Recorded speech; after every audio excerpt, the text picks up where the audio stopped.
All right, Adam, defense day for the Buffaloes. Defense for us day for the Buffaloes, as we got Coach Mathis, which we don't normally get. So it was great to talk to him about the corners, as well as Preston Hodge and Jeremiah Brown. So it's some good interviews today and some good insight. I thought let's start with Coach Mathis because he really gave some insight a little bit and his thoughts on that cornerback competition. Yeah, well, everybody's kind of curious who's going to start opposite DJ McKinney at cornerback. They play a lot of press man, so there's a lot of pressure on that position, and they have to have guys that can really step up there, obviously. And it's down to Tion Parks and R.J. Johnson, and maybe we'll get a chance to see both of them early in the season. My guess would be probably so, because it seems like that competition between the two has been really close this preseason. And then you got to also bring up Tyrekus Davis, who's been working at the nickelback spot a lot, so he's kind of that backup to Preston Hodge in that spot. But he's also a guy that's made enough plays that you might want to try to find a way to get him on the field a little bit this fall. Yeah. That's kind of the core group there. Yeah, and that's one thing Mathis said. He was asked specifically about Tyrekus, and he said he's a guy. He goes, we got to find a way to get him out there because he's got experience. I mean, he played a lot at Wyoming. Tion played a lot at Illinois State. So these guys have played a lot of football. It is going to be interesting to see who actually goes out there at the start. But I would imagine there's going to be a rotation.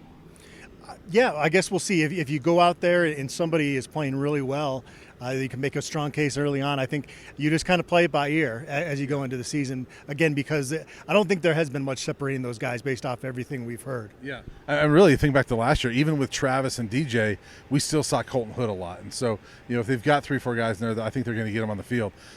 Preston Hodge we talked to, and just we've talked about him before, but he's just a different guy this year. And I talked to him at Media Day. I don't know if you did. Did you talk to him at Media Day? I did not, no. Okay. So I remember talking to him at Media Day, and he feels like a new lease on life when he got that extra year. And we talked about Livingston's quote about buying Diego Pavia a beer next time he's in Nashville. And Preston laughed about that. And he goes, yeah, once I heard that ruling, I was like, he goes, I had to go out and celebrate with my wife and kid. He feels like he's got a new lease on life, and you can kind of see that. Yeah, I think when you have a child, it kind of forces you to mature. And it's not that he was immature guy. He was just, I think, more of a quiet personality in this program last year.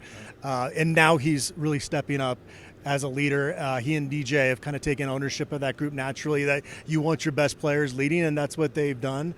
And so I expect him to have a borderline all-conference season this year. He was pretty darn good last year. And just with that improved maturity, it would not shock me at all if he starts to draw some buzz. Yeah, and he's one that when we talked, he's like, look, I know that had I been done this last year, I would have been an undrafted free agent. He goes, I really feel confident with this extra year that I can get into the draft next year. That's a big motivator for him, especially, I imagine, when you've got a young son now. Yeah, no question about it. But yeah, Tyrekus Davis is well suited for that nickelback role as well. And so you've got a couple good options in there. Yeah. So let's move to linebacker, where Jeremiah Brown is one that's been fighting for that spot for a couple years now. And he's a guy that, you asked him about playing DN at Jackson State. He was highly productive there. But he understands, look at me, I'm not an NFL DN. I needed something different. And Coach Prime, I remember last year, mentioned Jeremiah took a little time to figure out, what do I want to be? He finally settled in on inside linebacker, and it sounds like he's having a good camp. I've heard from multiple people that he's having a really strong preseason. And I think when I do my depth chart predictions for the opener, I'm going to have him as the backup at both linebacker spots. I think he's the third guy in that group right now, and is a guy that could play a lot of football for the Buffaloes this year. In glimpses, he's shown himself to be a playmaker, especially in practice here. He's been on the field quite a bit on special teams during his time here. So it is nice to see him now being a senior, kind of finding a more fulfilling role. And he had a lot of praise for Reginald Hughes and Martavius French, who have lived up to the expectations this preseason. You feel good about those three guys? Beyond that, I'm not quite so sure. Yeah, and Martavius and Reginald are other guys I would project as starters. You too, I assume. But Jeremiah Brown, I don't feel like the starting group, like last year, was pretty clear. Levanta and Nakai Hill-Green, they need to be on the field, right? This year, I don't know if it's as clear cut. I think we're going to see maybe more rotation this year at linebacker than we saw last year. Would you agree?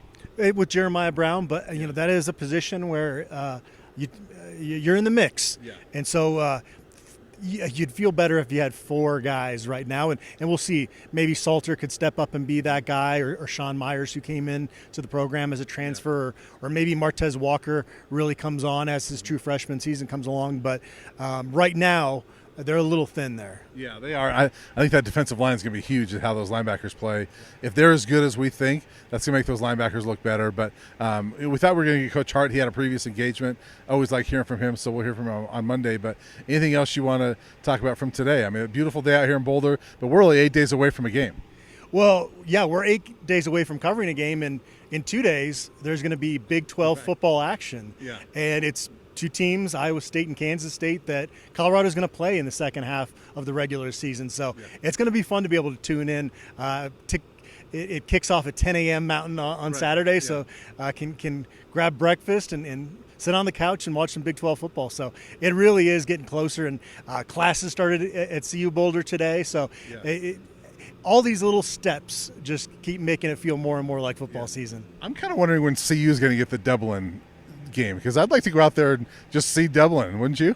Yeah, I think from a football competitive standpoint, though, that's rough. And I know you take the next week off, but those teams have struggled. I don't know if you necessarily want to sign up for that, as cool as it would be to travel over to Ireland. I'm purely thinking about myself. I'm not thinking about CU at all. For them, I'm glad they don't have it. For me, I would love to go out to Dublin. It's going to be interesting to see how those programs bounce back, because in recent years it has not gone well for those teams that have had to deal with that jet lag coming back. Especially those 2 teams, because they're both in that preseason mix we think are going to be competing for that title. So it'll be interesting for both of them. But Adam and I will be back next week with more analysis and get ready for a game.